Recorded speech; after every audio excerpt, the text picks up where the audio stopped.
Everyone, welcome back to my channel. So today I have in front of me here a few stamp sets that I got from Stamps by Me. I just did a quarantine haul, so these are beautiful stamp sets by a company called Stamps by Me, owned by this lovely lady called Tony, and she is amazing. Her designs are fabulous, and I have had some products from her before. In fact, you know the little the stamp platform that I use with the little ink wells, that's from Stamps by Me. But anyway, I'll put the links below where you can get these. I got these from Create and Craft. They're available from Stamps by Me direct and also from a few other places. Like I said, just click the link below. I'll put them purchase links below for you. So the first one here is called Pretty Peonies, and it's a set of 3, and these are all peonies, and this one's called Pretty Peonies Peach, and it's a large stamp, floral stamp, which comes with a coordinating die, and then you get some sentiments within a set as well. So this one's more like a corner flourish, and you can see all the sentiments there. Really nice set. And then you get, like I said, a coordinating die. I'll show you this one because I've already got it out. That's the one I'll be using today for my card. And then there's this one, Pretty Peonies Coral, and this one has a large sentiment here, and there's a beautiful stamp, and that's the matching die. And these are actually to scale, so these are the actual sizes on the packaging that you see.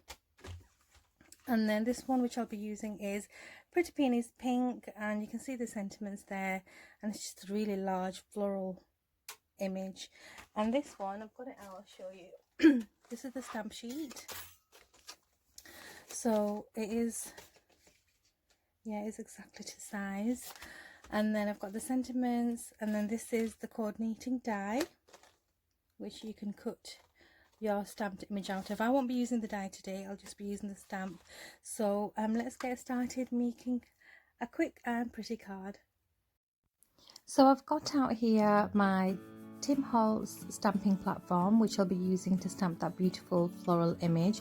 I've already cut my watercolor card, and this is some Tonic Studios watercolor card. I'll put the link below for where you can find them, and they come in different sizes. This is cut from an A4 pad, and all I'm going to do is first of all just spritz that watercolor card with a tiny bit of paper just to dampen it slightly, and that's going to create the watercolor effect that I'm going for. To ink up my stamp, I'm using these Harmony ink pads from Crafter's Companion, and these are the water reactive ink pads.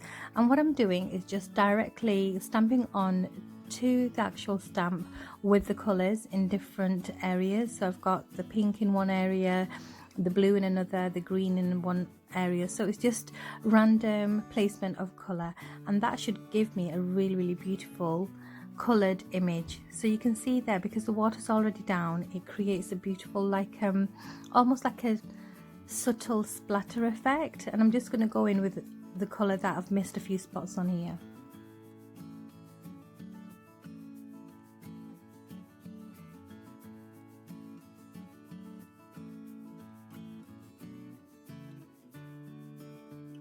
So once I've done that, I'm going in with my water bottle again and giving it a tiny bit more of a spritz, just so that water kind of travels outwards, and it almost gives like a veiny look. So it's really dramatic colour, but with so much ease. And then I'm going in with my black ink pad. This is my Tonic Studios black ink pad, and this is going to define the stamped area a bit more. So it's going to define those flowers, define those leaves with the colour behind it. So that was really easy, really simple to do. And because I want to make this as a thank you card, I've pulled out this Crafter's Companion thank you stamp. So I wasn't sure what to use. There are some stamps, sentiment stamps with the stamp sheet, but I wanted to make a thank you card. I'm sure we're all very thankful at the moment to lots of different people for different reasons. So I wanted to make a thank you card, and that's the stamp I'm using. And I'm using some black Tonic Studios ink to stamp that on. And I'm going in a few times because it is a watercolor card. There's some texture, and I want the sentiment to be very crisp, so I'm going to stamp it a few times here.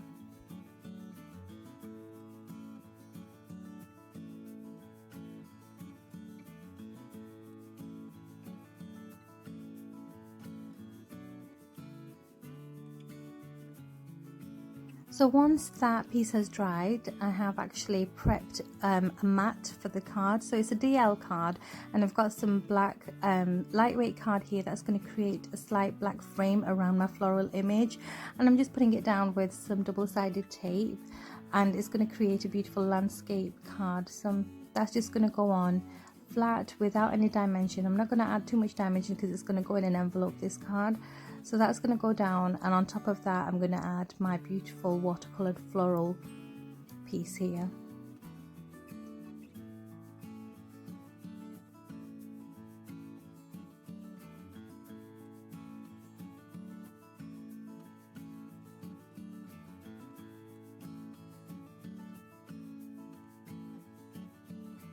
You can see how beautifully framed that piece looks now with that black frame all the way around it, and it just makes it look a bit more professional and a bit more finished. And one last thing I want to do, just add a few tiny little blings, and these are just from the pound shop. They are like sequin dimensional embellishments, and I'm going to add a few just to add a tiny bit of sparkle, and that's going to finish off my card. So I hope you enjoyed this video. Stick around to the end for some photos, and I want to say thank you so much for watching. Hope you're all keeping safe and well, and I'll see you soon. Bye.